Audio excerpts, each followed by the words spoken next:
Hello everyone, welcome to Dante's Daily Diary.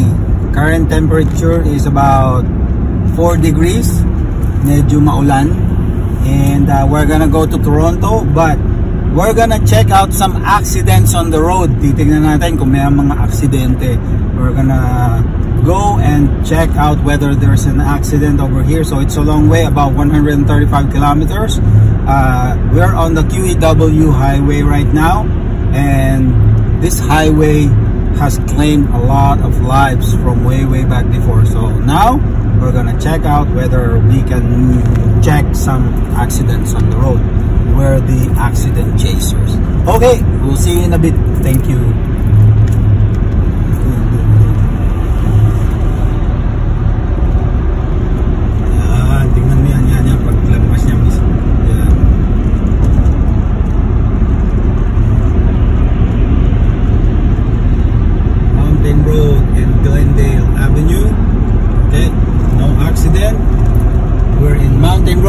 Very good.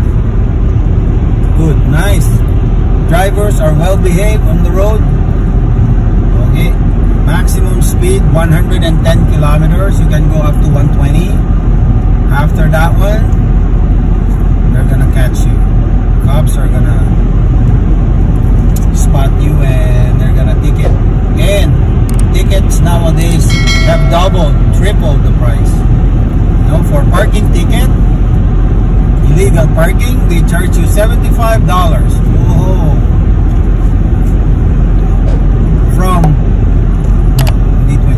From $30. No, in Toronto, it's about $30 to $75. In Niagara region, it's about $20 to $75. It depends on where. It depends on where you park and your violation.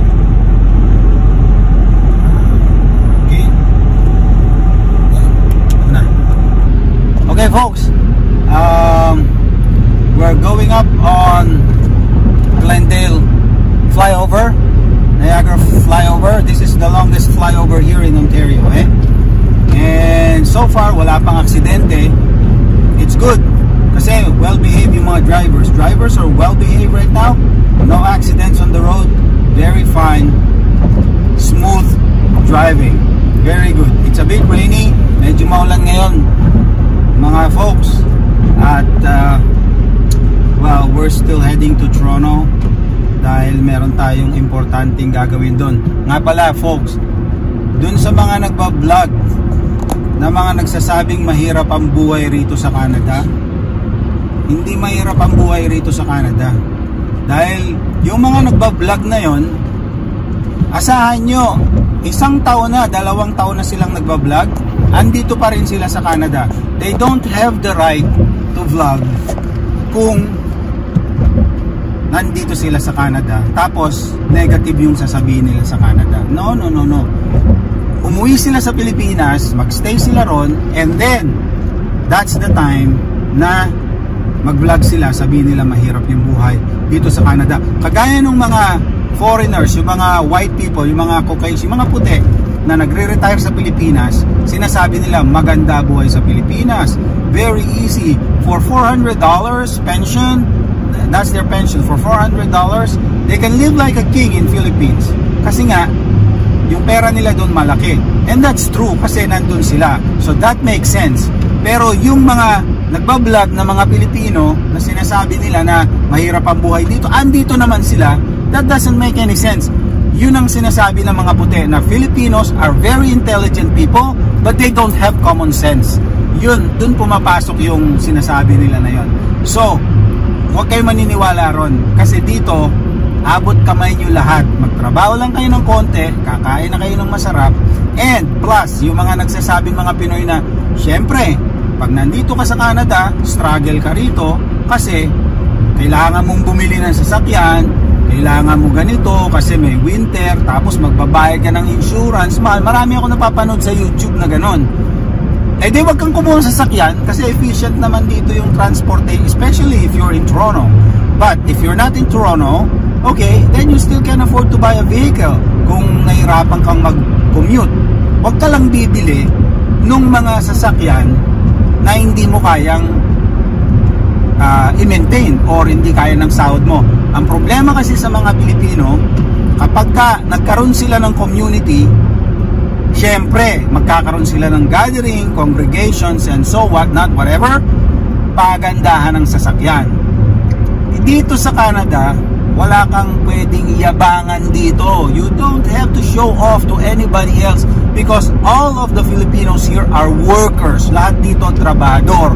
Hindi, otherwise, hindi dito, wala ditong, there's no such thing as blue collar job, white collar job. Sa mga Pilipino, lahat trabahador. And to tell you frankly, payabangan lang sila kapag dating ng may mga party, may mga ano, doon nakikita ng mga Pinoy na may mga magagandang sasakyan itong mga to, kailangan maganda rin yung sasakyan ko. But darating mo lang or you know, nag-struggle ka pa or hindi ka pa stable. Yung mga nakikita mong ganun, mga naka-take off na dito yon, mga establisado na, kaya nagkakaroon sila ng dala-dalawang sasakyan, pareho sila kung mag-asawa sila, nagtatrabaho sila, pareho, nakaka-afford sila ng ganon. Maganda, well-off sila. Pero kung ikaw lang, tapos struggle ka naman, so magtiis ka dun sa tinatangkilik mo. And your life, I bet you, mga folks, no? Yung buhay nyo rito sa Canada, kahit na nagtatrabaho kayo rito, let's say sabihin nyo na minimum kayo, $17 an hour, there's no way na makukuha nyo yan sa Pilipinas kung nasa Pilipinas kayo. So stop complaining about the life here in Canada kasi masarap ang buhay dito sa Canada. Yun ang gusto kong sabihin sa inyo. Okay, so folks, nandito na tayo sa 7th Street, 3rd line, Port Colborne. Wala pa ring aksidente. So okay, that means maganda, smooth sailing yung mga sasakyan, walang masyadong bumabiyahe, hindi masyadong crowded yung highway ngayon. So, and it's a Saturday morning, December 2, 2023. So, konting araw na lang, Pasko na, holiday season. Wala pang masyadong snow, hindi pa masyadong nag-snow. The first snowfall was on November 22, I think, but ano lang yun, flurries lang yun, hindi yun talaga yung snow. Tapos nagkaroon ulit siya ng a bit of snowy day last December or November 30th or late November, maybe 29, 28 to 30th. Nag-snow din siya, but it's not heavy snowfall. So, and now it's a bit drizzly, madilim. Okay, yeah. So one thing more, pag nandito kayo sa Canada, ang kinakain ng mahirap dito at saka kinakain ng mayaman, pareho. Hindi kagaya sa Pilipinas, masyadong malayo yung gap ng mahirap at saka mayaman. If you're in Philippines and you're well known in Philippines, pride na lang yung nagdadala sa inyo. Let's say you're working as an engineer in Saudi Arabia, or you're working in the Middle East, or you know, you're an engineer or whatever blue collar job or skilled ano ba yun? Skilled yung sets of skills nyo, skilled talent. If you're a skilled worker,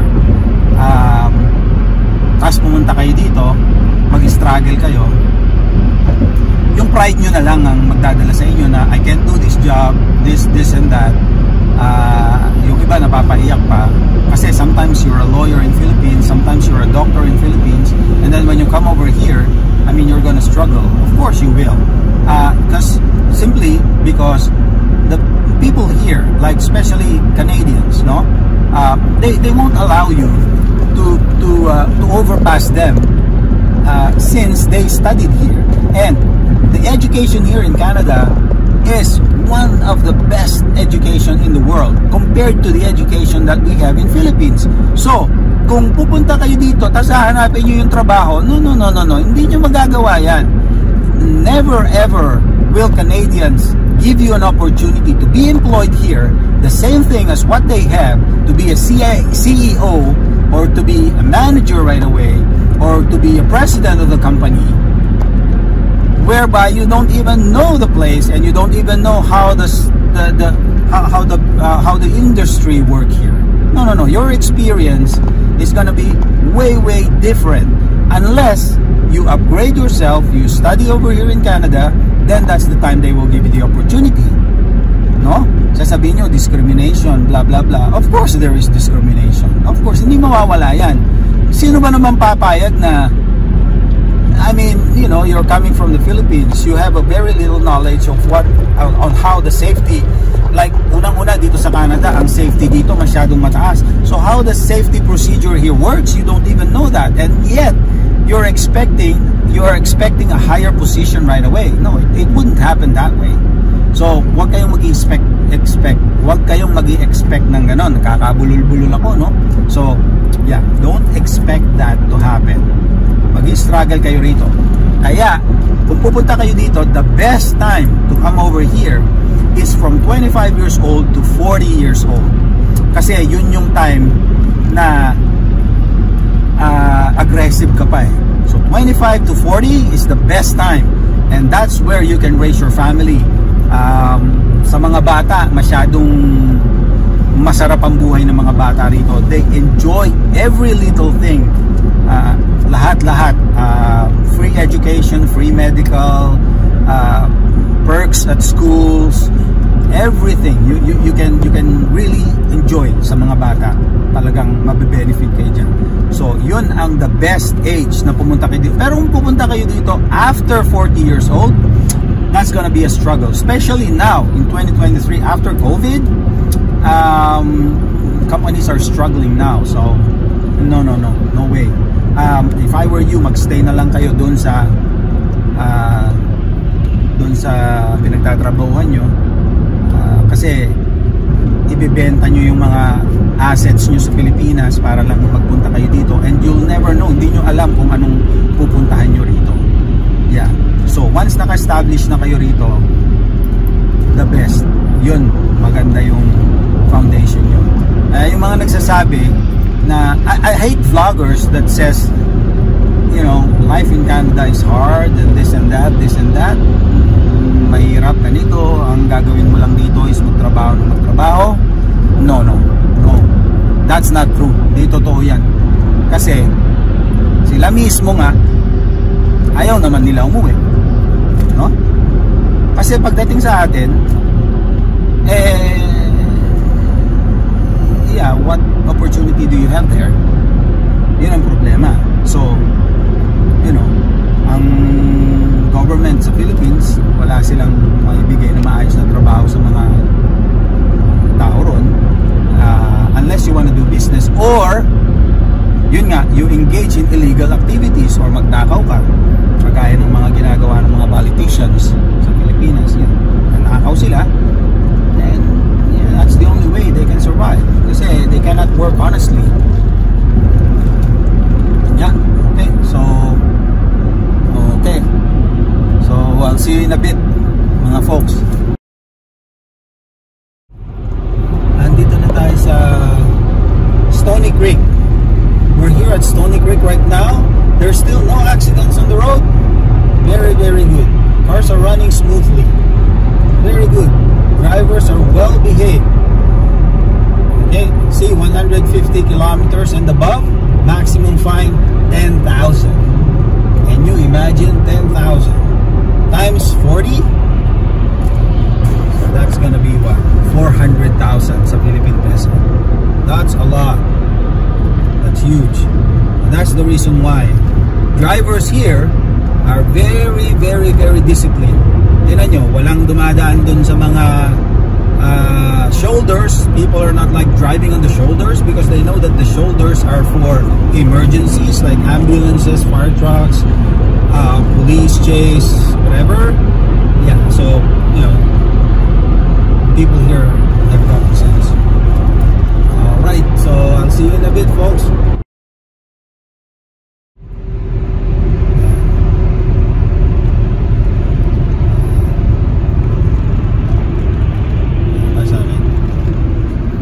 Okay mga folks, we're just gonna stop here at 50 Road because we just have to buy some coffee in the morning.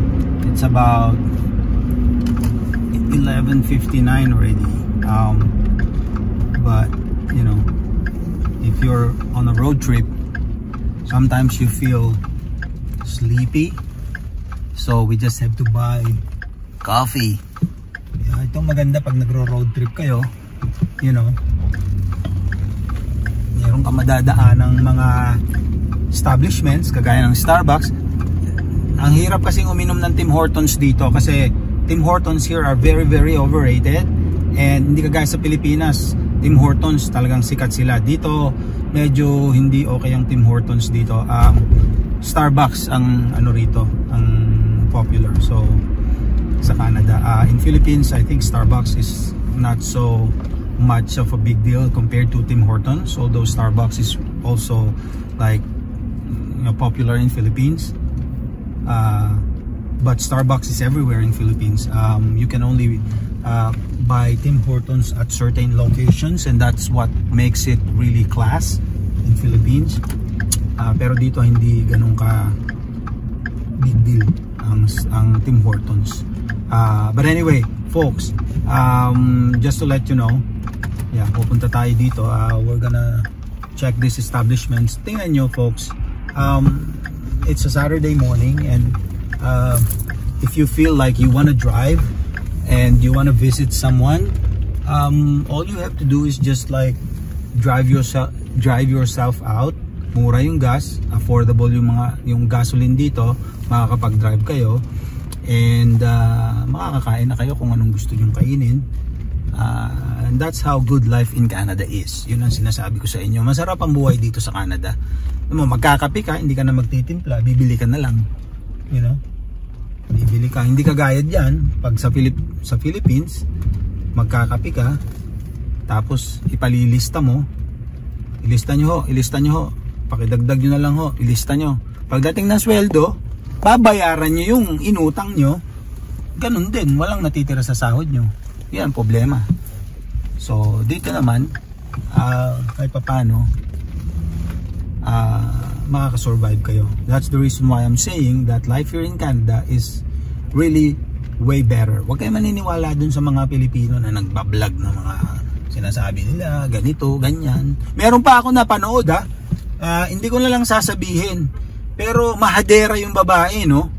Kung tirahin niya yung current administration, tinitira niya itong ganito. Meron pa siya sinasabing ahas, meron pa siya mga sinasabing smugs, meron pa siya mga sinasabing kuting. Akala mo na kasama niya yung pamilyang yun, ang layo-layo niya sa kalingking, ano? Sus, buti nga hindi siya pinapatulan ng mga yun Ang layo-layo, akala mo na chismis lang naman ang wala naman siyang napatunayan dun sa Pilipinas. All the while nandun siya sa Amerika, nagtatrabaho. Tapos kung tirahin niya yung mga tao ron sa Pilipinas, hindi, yung mga inabot nga hindi mo inabot Tapos gano'n, lakas ng loob mong tirahin yung mga yun. O diba? So, well, anyway, we're not into that one. So, magkape muna tayo mga folks. Yun yung Starbucks. Okay. Kape-kape tayo, ha? Alright. Okay folks, see you in a bit. A few moments later. Sama ko i-vlog. Yan folks, traffic. Okay, so now there's some traffic over here. So there's a good chance na there's an accident on the road because it's too traffic. So yan. Okay, so chances are folks, you see, there's too much traffic right now on the road. Alright, so chances are merong aksidente rito. There's some accidents over here on the road, and we're gonna check it out folks. So there's only two things that can happen over here. Either there's construction going on,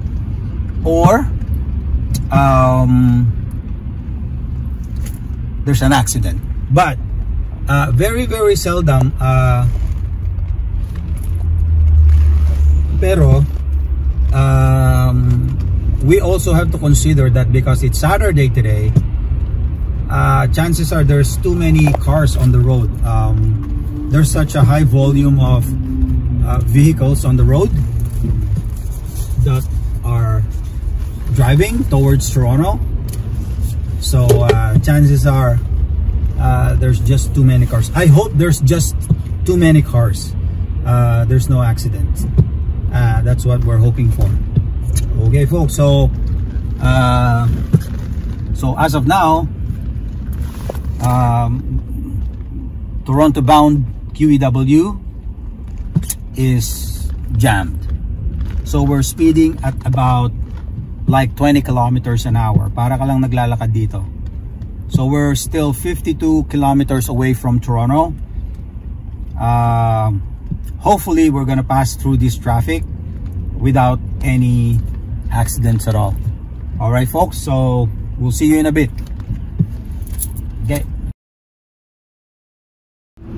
Okay mga folks, andito na tayo sa Gardiner and we're gonna exit at Islington. We're about at least 3 kilometers away,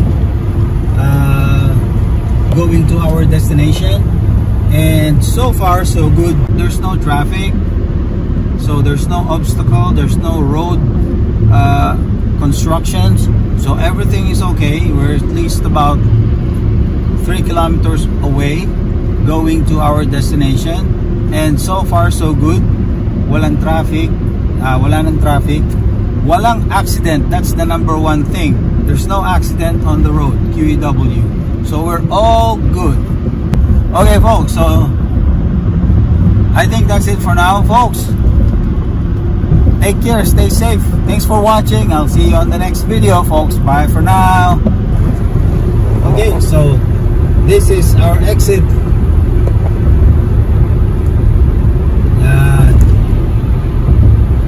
Alright.